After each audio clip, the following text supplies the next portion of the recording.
namin si Calpi, guys. Lunchtime na pala, 11:11. Dumaan lang kami sa, 11:11. Oh. Is it a sign? Dumaan lang ako saglit sa nagluluto ng manok to buy lunch for him and para sa staff. So, Calpi, what did you learn today? I learned about weather. Weather. What are the different types of weather? Rainy, stormy, cloudy, sunny, and windy. Wow! Galing nga! And what weather is it right now? What weather do you have? It's very sunny. Do you think it's cloudy? Cloudy. Cloudy also? And what's your favorite weather? Rainy. Rainy? Why? Because in rainy, we can play in the rain. Correct. Tama. Kasi lately, guys, kapag umuulan, pinapalaro ko sila sa ulan dahil isa yan sa mga experiences ko growing up na I will never forget. So, sabi ko, lately kasi ngayon yung mga bata hindi na masyadong pinapaligo sa ulan.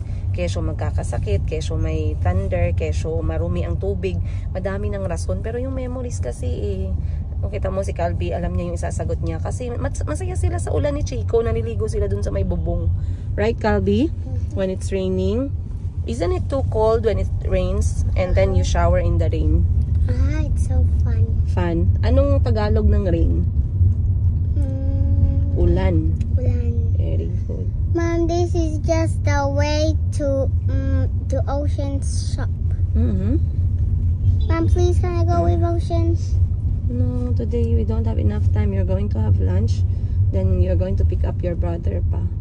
Or just lunch? Tapos pick up mo si Chico, then uwi na kayo, ha? Then that means I can't play. Auntie's making chapati, I think. Mom, how come Chico going to play in the shop? I don't get to. He did not play. He went to the market. Nagpalengke sila ni Tito Parts. Well, that means I should play too. Pumunta sila ni Tito Parts sa palengke, bumili ng gulay at saka isda. So, anong isda lang ang nabili? Hala, brother. Siya ang nagana sa to, ah?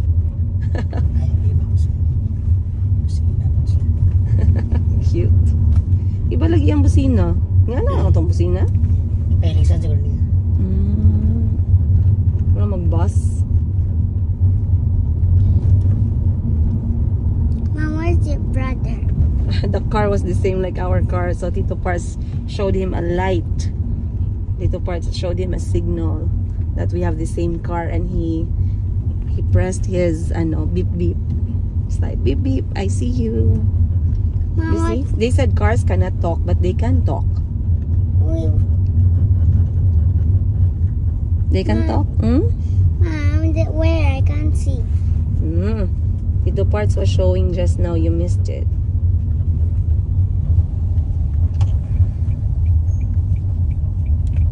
All along, I believe.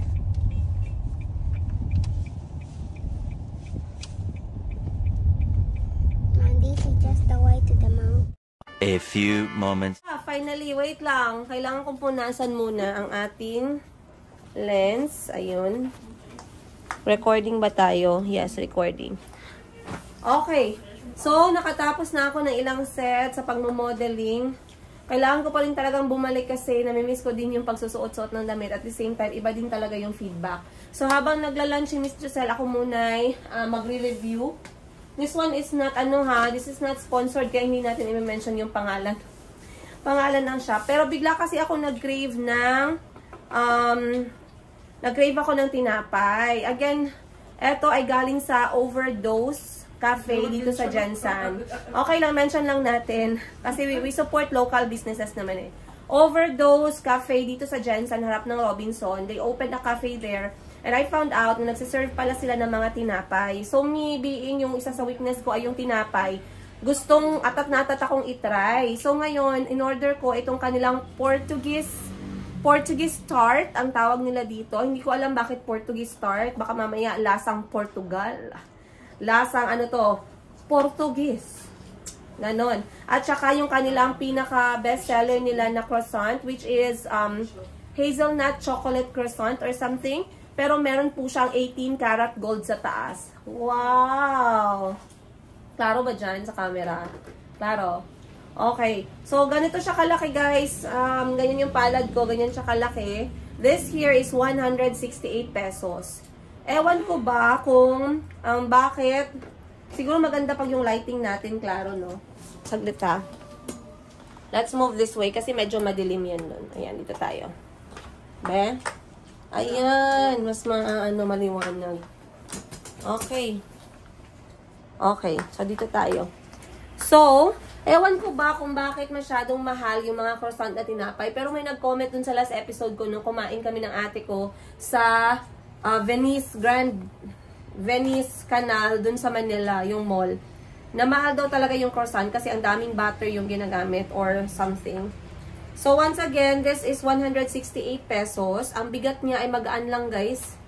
Sobrang gaan niya lang. So, nung pag-deliver sa akin ng motor, parang walang laman yung plastic. Pero this is how it looks like. Meron siyang tsokolate sa taas. Then, meron siyang 28 karat gold na papel. Ayan, tinapay. So, nag-crave ako ng croissant. I wanted to try a new one. Tamang-tama, hindi ko pa natatry yung overdose. So, i-rate natin siya, guys.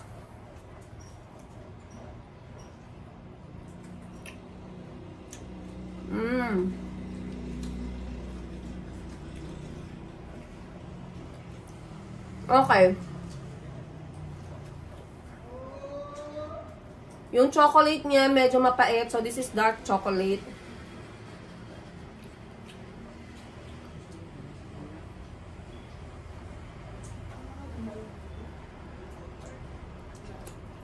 Wala naman siyang feeling sa loob. Ayan, walang laman.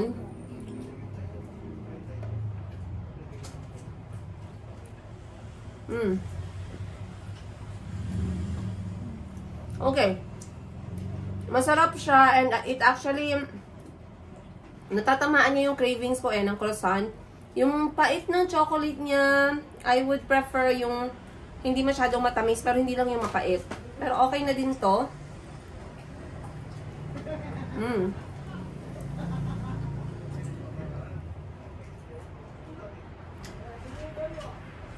So ngayon nakain ko na yung yung 80 pesos nung tinapay. May 128 pesos pa dito natitira.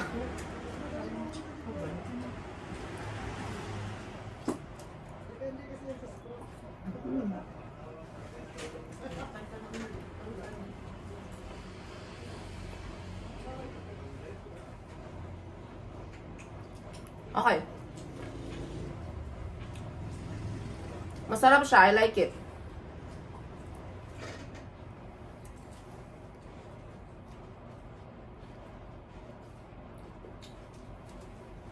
At for isang tao, tama na yung isa.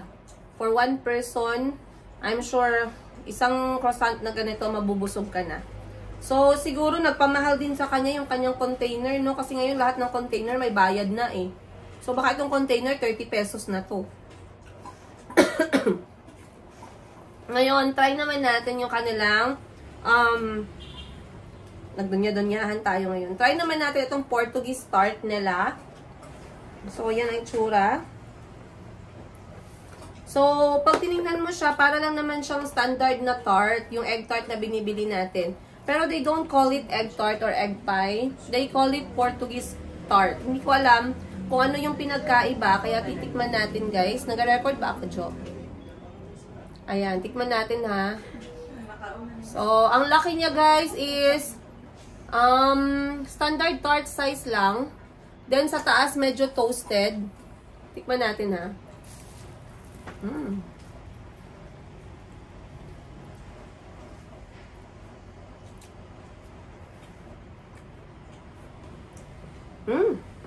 I like this one. Sarap. Masarap siya. Parang magkahawig lang naman sila ng lasa ng egg tart, ah.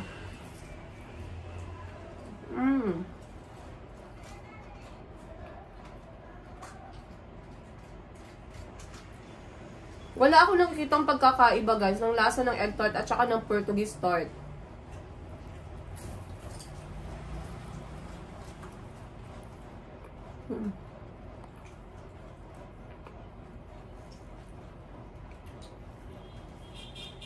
So, eto naman, 98 pesos naman ang isa na to.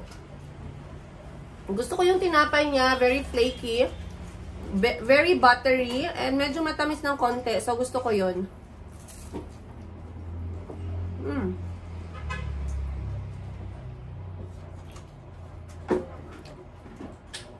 Masarap siya.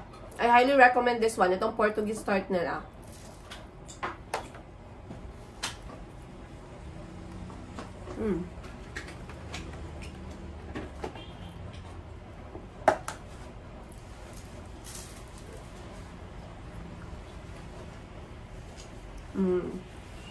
Rizal, ano, tikman niyo yung 98 pesos. Portuguese tart ha, para hindi tayo maano, ang tawag mo dyan, ignorante. Baka sabihin nila, nakatikim ka na ba ng Portuguese tart? Of course!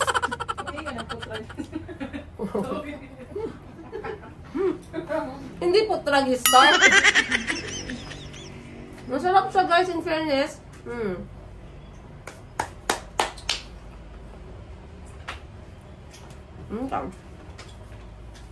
I love that.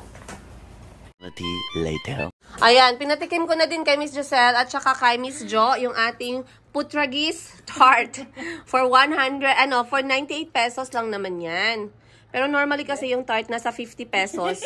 So, okay, ready? 1, 2, 3, take a bite!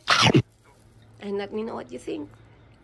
Sige, namnamin nyo muna. Ang sarap ni tart. Parang egg pie, pero hindi mo nalalasahan yung itlog. Pero yung kanyang pie, caramel. Yes, hindi siya malangsa, correct. Sarap. Oh, lami daw, lami. Yung caramel niya. Oo. How about the bread? Gusto niyo yung tinapay niya? Yeah, malambot. Malambot, no? Tsaka flaky. Yes. Very for egg tart. Oh, crunchy. Ayan, oh. Like ng coffee. Oo.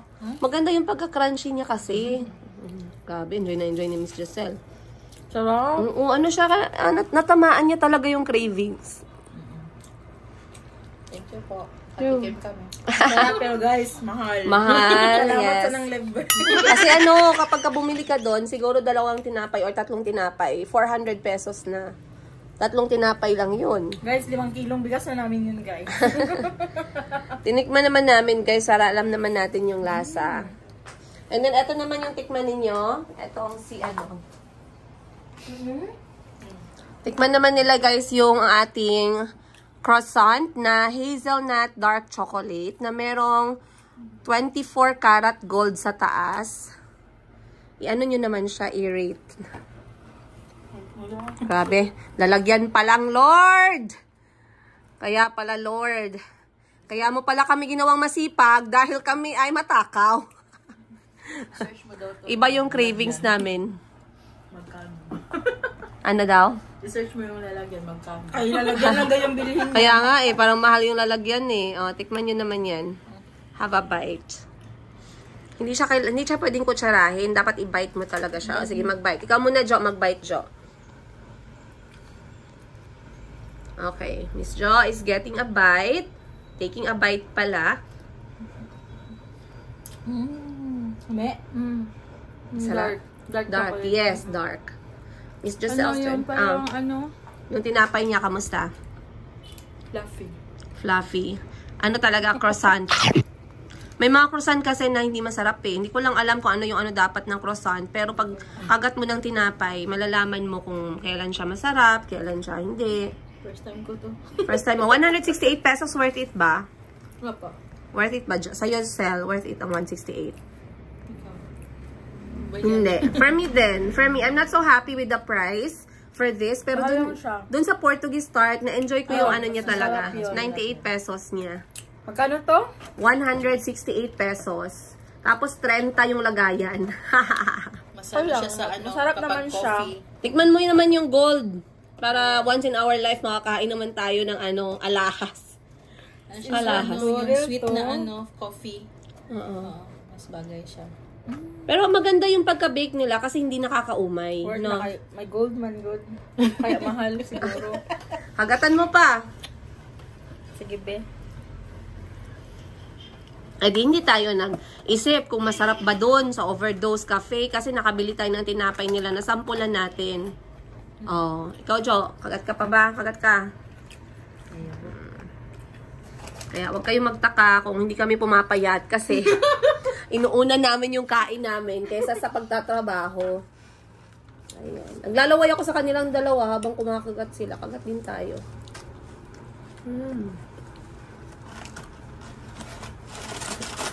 Marasaan mo agad yung pait. Mas lamig kung ano isa.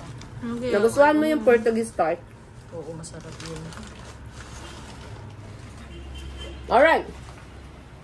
Satisfied na ang all. We are going to back to work. See you. Nagkaroon ng issue about sa... sorry, wait lang. Hinaan ko lang yung fan. Nagkaroon ng issue about sa, tubig. Medyo mainit. Lagay natin ng ganyan. Okay. Ayan. Tutok ang araw dahil alas 3:30 ng hapon. And andito ako sa laundry shop as you can see. Ayan ang laundry shop sa loob. Dahil nga nagkaroon ng issue about sa tubig. So sinigurado ko na okay lang ang lahat. Pero okay naman yung linya namin. Wala naman kaming problema. So hindi ako masyadong magtatagal ngayon dito sa trabaho dahil feeling ko nagluto si auntie ng African dinner and I'm so excited to have it. Yung lagi kong sinishare sa inyo na chapati at saka red beans na pagkasarap-sarap lalo na kapag meron akong craving. So ngayon aagahan ko yung pag-uwi. Aagahan ko yung pag-uwi guys. Pero nag-promise kasi ako sa inyo na I wanted to read the comments from the last upload ko kasi marami sana akong gustong tanungin, sagutin doon. And alam ko minsan kasi hindi naiiwasan na merong mga viewers na nagsasabi na hayaan mo na lang sila, hindi mo naman kailangang patulan, hindi mo naman kailangang sagutin. Pero that is the whole purpose kasi ng that's the whole purpose of vlogging.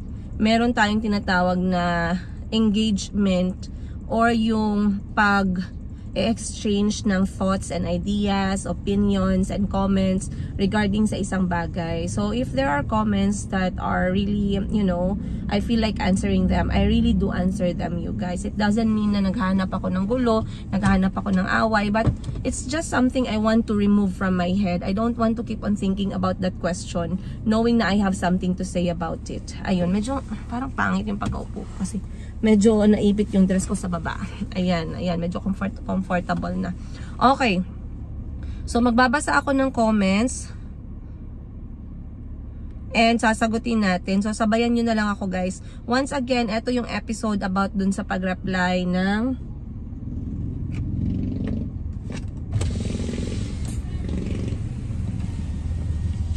ng aking kapatid. Ayan. Pag-reply ng aking kapatid sa pag-reply ng tatay ng mga anak ko sa kapatid ko at saka sa akin based dun sa aking in-email sa kanya. So, maraming din nagko-comment pala guys no na buhay pa pala yung ganyang issue. Kalimutan mo na yan. Kayo ba pag meron kayong pinagdadaanan sa buhay ninyo or meron kayong pinagdaanan sa buhay ninyo, at one point in your life, nabubura ba siya agad? Like completely? Nakakalimutan nyo ba siya agad? Like zero memory? May ganun ba? Is there some part of your day or sa buwan ninyo or sa isang taon ninyo naalala nyo yung experience ninyo? Kasi kung ganyan kayong klaseng tao, well and good. Pero from time to time, I don't mind talking about it naman talaga kasi. I find it sometimes na talagang it cross my mind, lalo na kapag depende sa sitwasyon naman. So, okay. So, babasahin ko na yung comment. Once again, ito yung episode natin na nagkasagutan ang tatay ng mga bata at ang tatay ng mga bata at yung ate ko. So, may nag-comment dito. Sabi ni Ma'am Alma Jaul Lamoste, mas maganda pa yung tatay ni Kahil. Nagpakaama siya kay Kahil.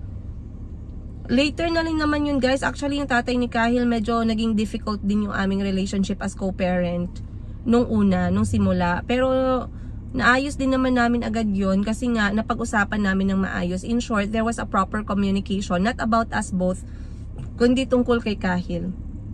So, paano kami umabot sa point ng tatay ni Kahil na maayos yung co-parenting namin at maayos yung pagsuporta niya sa bata? We always make sure na nag-uusap kami. And when we do talk, we talk about Kahil lang talaga. Walang usapan tungkol sa personal niyang buhay, walang usapan sa relasyon niya, walang usapan sa estado niya sa buhay, wala talaga. And there's no talk also about me. So talagang si Kahil lang. So when we focus about the children, what they need, what they want, and what are you willing to provide for them when it comes to financial support, everything will be solved, by the way. Okay?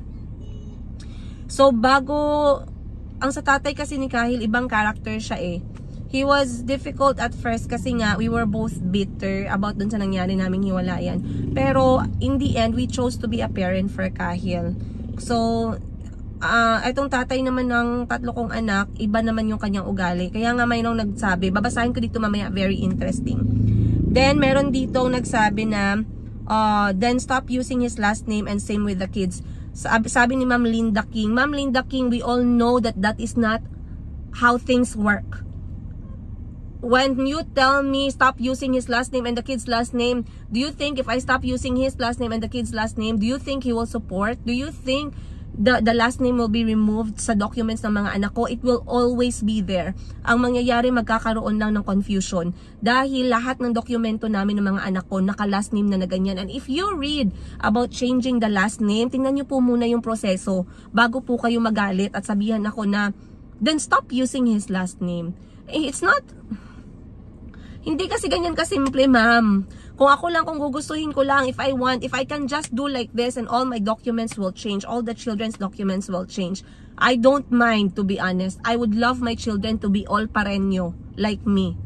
I would love to change my last name to Pareño, pero like I said, it's not that easy.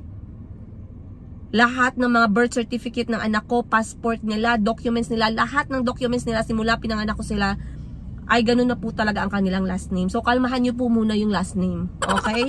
Next. Meron dito. Ayan.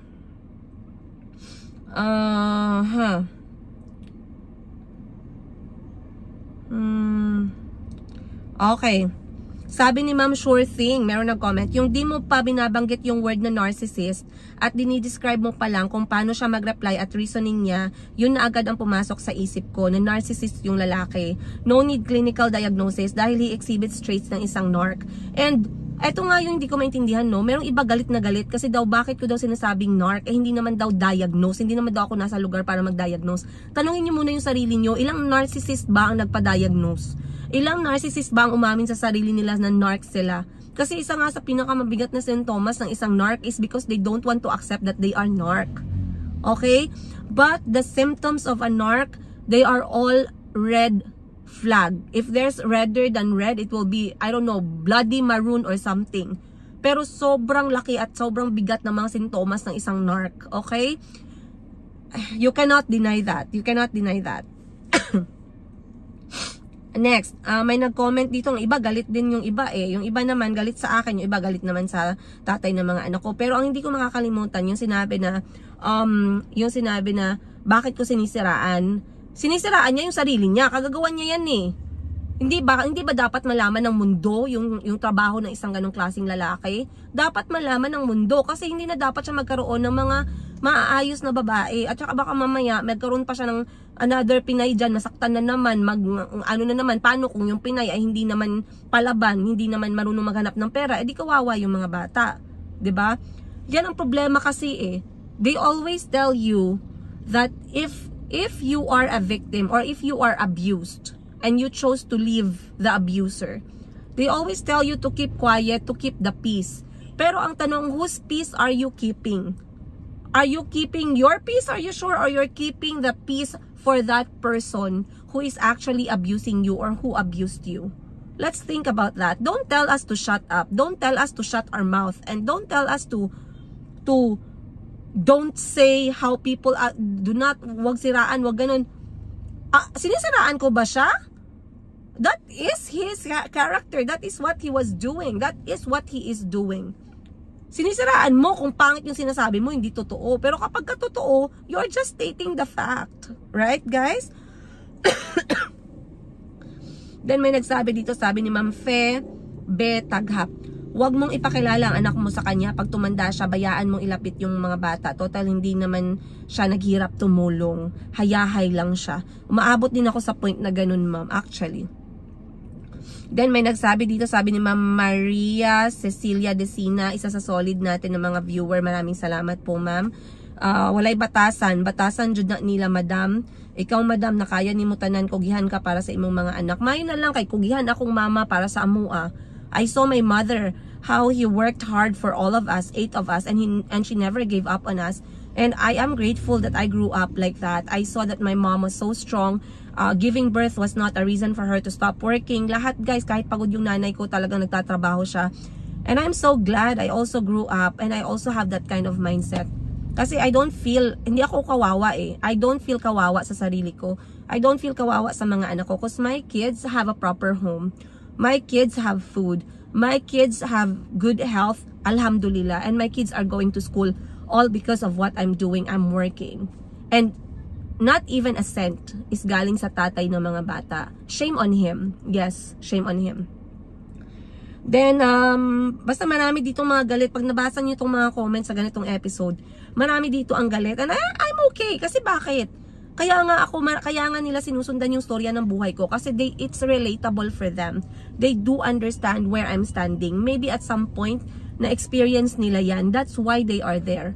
Eto namang mga tao na galit sa akin, maybe because they cannot decide how I decide. They did not decide how I decided when they were at that kind of point in their life. So, I mean, you do you, I do me. Okay? If that gives you peace, well and good. Alright?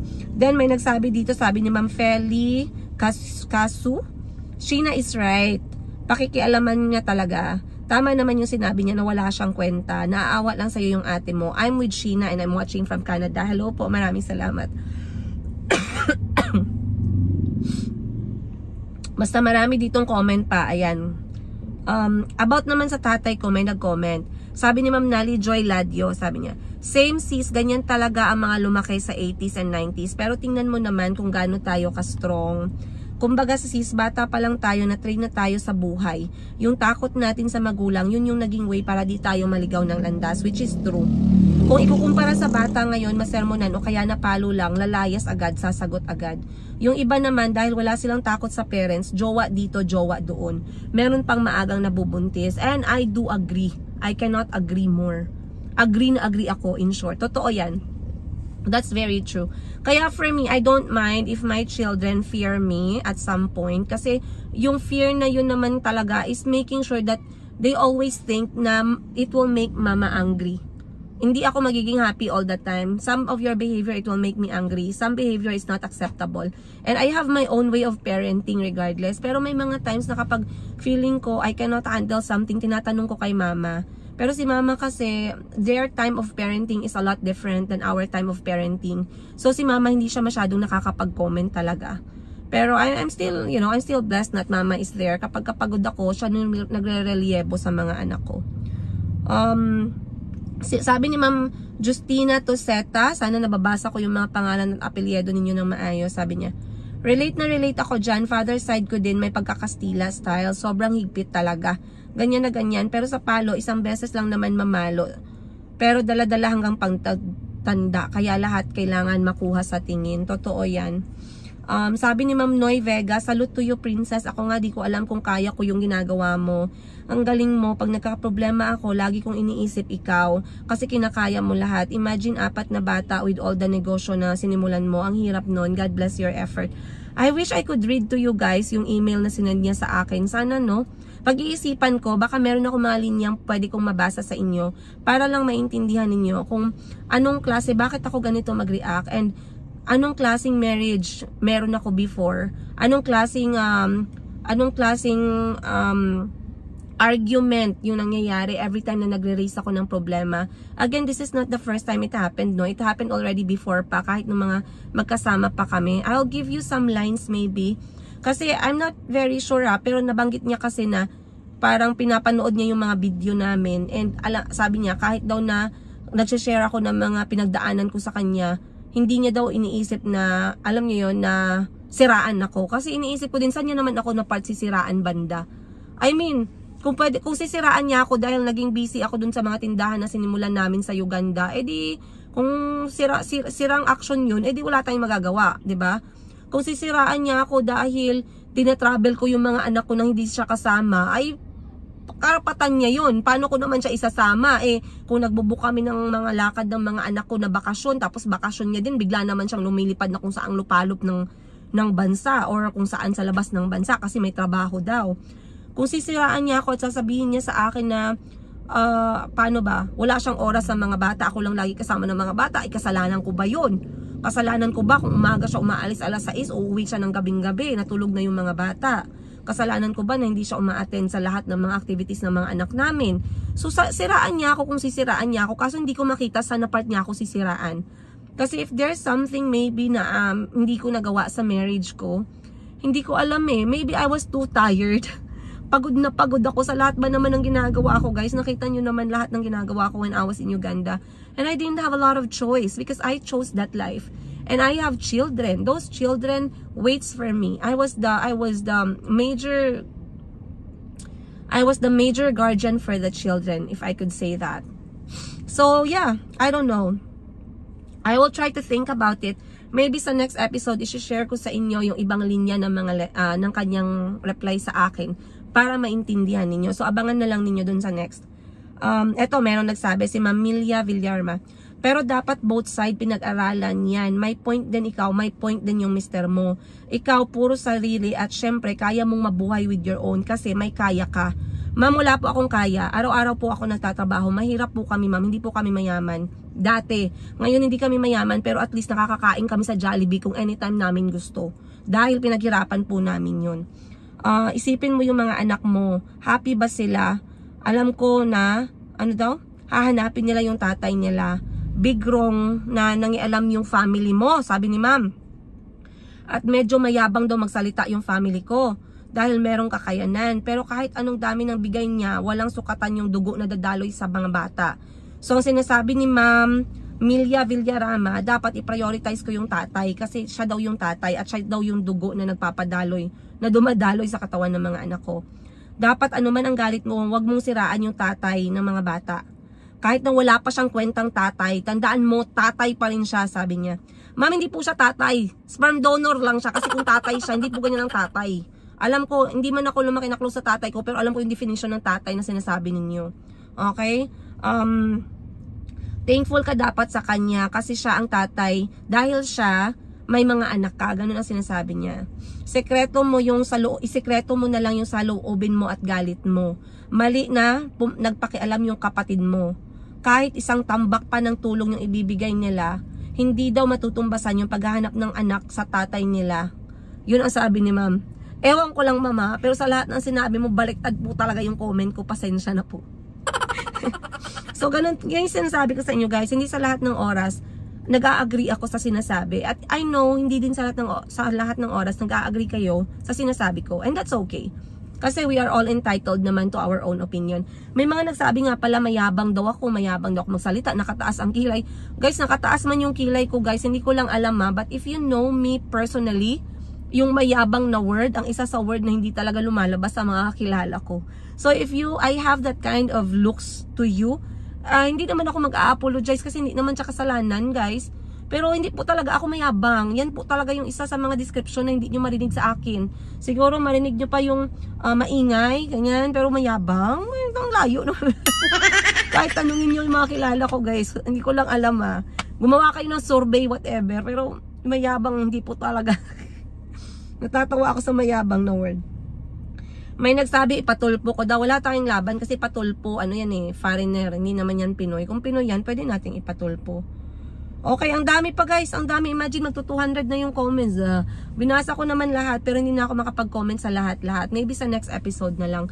Anyway, aalis na ako. I would go back home na para makakain tayo ng African dinner natin. I'll see you guys later na lang sa bahay. Much love, Princess Higa. I love you so much. At walang sawang pagsusuporta ninyo sa amin, sa mga anak ko, sa araw-araw na panonood ninyo.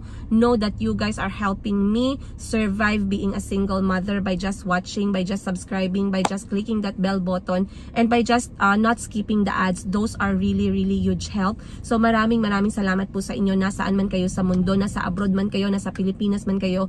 Maraming salamat po. And currently, I am now saving money kasi I am going to make sure that Auntie Christine goes back to Uganda soon, inshallah. I'm not sure if I can go with her. Maybe kasi I have some things I have to arrange in Africa. But yeah, that's the update. Anyway, maraming salamat you guys. I'll see you on the next one. Much love, Princess Higa.